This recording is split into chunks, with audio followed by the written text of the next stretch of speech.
বিসমিল্লাহির রহমানির রহিম। আসসালামু আলাইকুম। আমি তানজিনা।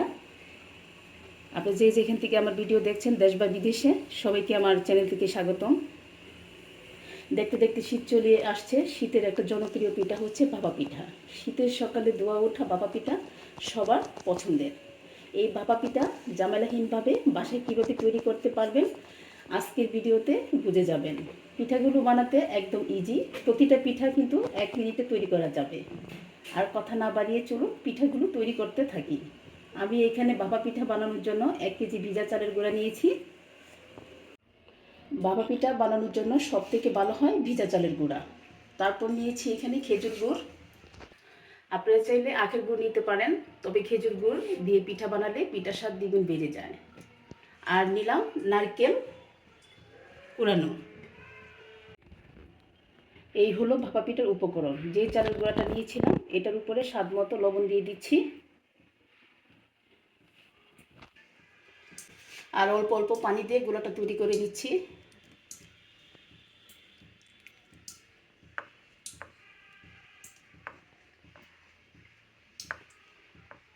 ভাপা পিঠাগুলো তৈরি করার সময় একেবারে পানি দেওয়া যাবে না, অল্প অল্প করে পানি দিতে হবে আর হাত দিয়ে মিশাতে হবে।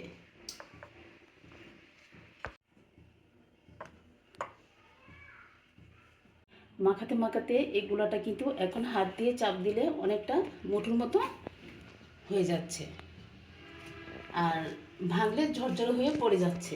ভাপা পিঠার গুঁড়াটা কিন্তু এমনই হওয়া উচিত। পিঠার গুঁড়া চালার জন্য আমি এরকম একটা ছাঁকনি নিয়েছি।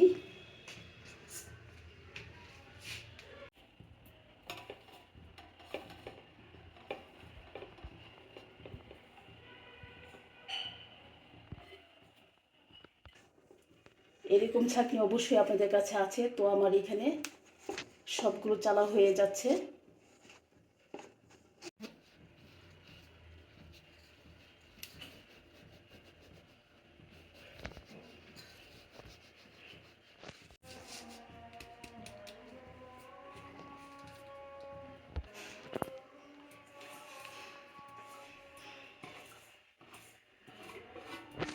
পিঠা বানানোর জন্য নিয়েছি নেট কাপড়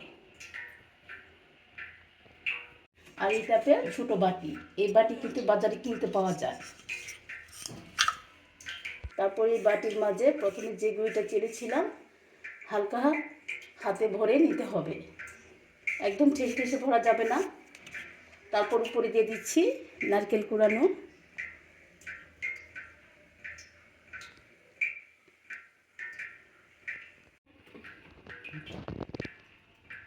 আর দিয়ে দিচ্ছি গুড়। উপর থেকে আমি আরও কিছু গুঁড়ি দিয়ে দিলাম।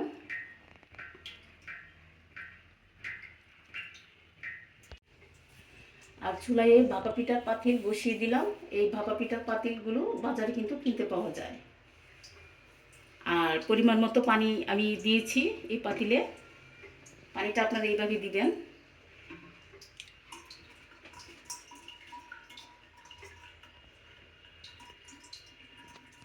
পানিটা যখন গরম হয়ে আসবে বা ফুটে উঠবে,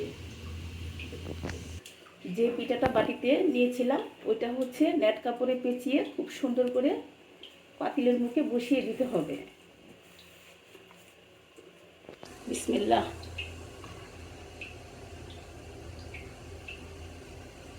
এখানে কিন্তু প্রচুর ভাপ, আর ঢাকনা দিয়ে ঢেকে দিতে হবে।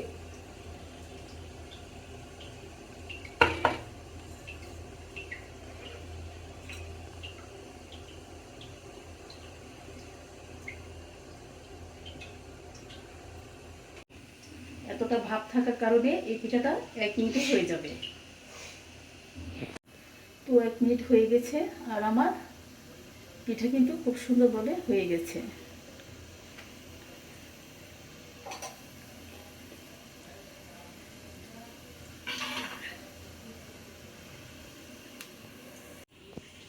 তো এখন এই কাপড়টা ধরে উঠিয়ে নিতে হবে। আর আজকে এইভাবে করে সবগুলো পিঠা বানিয়ে নিচ্ছি।